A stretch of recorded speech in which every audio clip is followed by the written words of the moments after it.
Advantages of manure over fertilizers. Students, manure is considered better than fertilizers because of some of the reasons. Let us see the advantages of manure.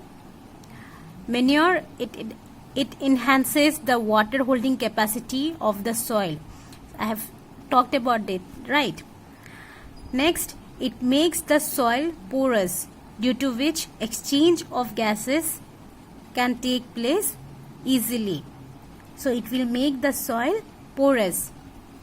Next, it increases the number of friendly microbes. That is, it will increase the microorganism in the soil.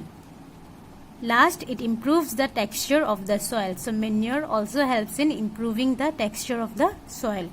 So for all this reason, we consider manure over fertilizers. And students, manure, since these are organic, so it won't harm the plant or the soil. But fertilizers, since they are chemicals, so they will, if we use it on a large amount, they will affect the soil. It will make it less fertile. But on the other hand, manures are organic, so they won't cause any such harmful effect on soil. Now let us see the differences between fertilizers and manure. Fertilizers. Fertilizer is an inorganic salt.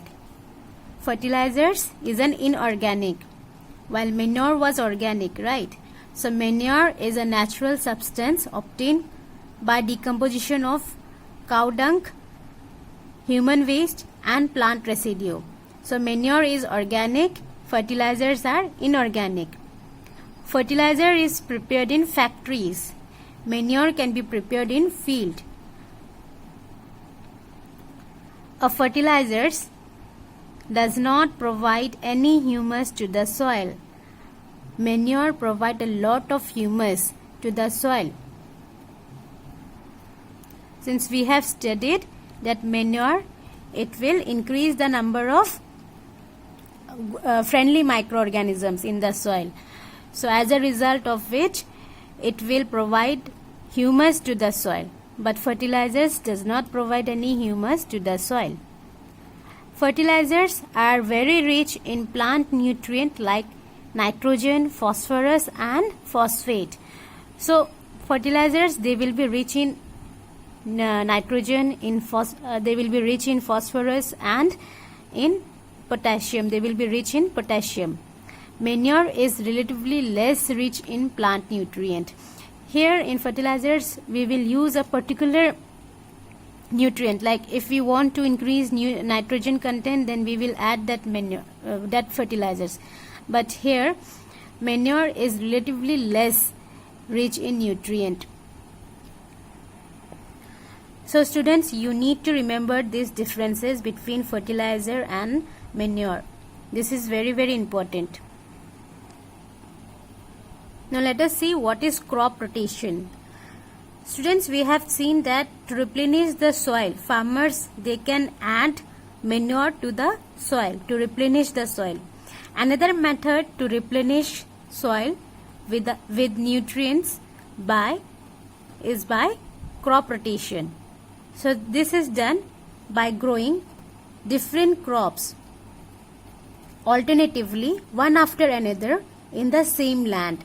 This is called as crop rotation. So students, what happens in crop rotation? We will grow different crops alternatively, and one after another we will grow crops in the same land. Suppose what farmers did earlier in North India, they used to grow legume in one season, and they will grow wheat crop in the next season in the same field. Okay, the field will be same, but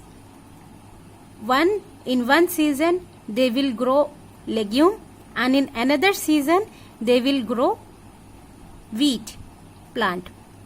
So this is called as crop rotation. We are growing different crops alternatively, one after the another. right? And now, and we know that, students, this we have studied that rhizobium bacteria, they used to be present in root nodules of leguminous plant, right? We have studied this in our previous chapter. So this leguminous plant, in its root nodules, rhizobium bacteria is present, and they can fix atmospheric nitrogen. So as a result of this, it will help the soil to replenish nitrogen in the soil. So in this way, if we grow legume plant in one season, this legume plant will help the soil to replenish with nitrogen in the soil, and in the next season we will grow wheat crops. So nitrogen will be available in the soil for wheat crops also. So this helps to replenish nitrogen in the soil. Now farmers, they are encouraged to adopt this method because this is very efficient method. So farmers are encouraged to use this method.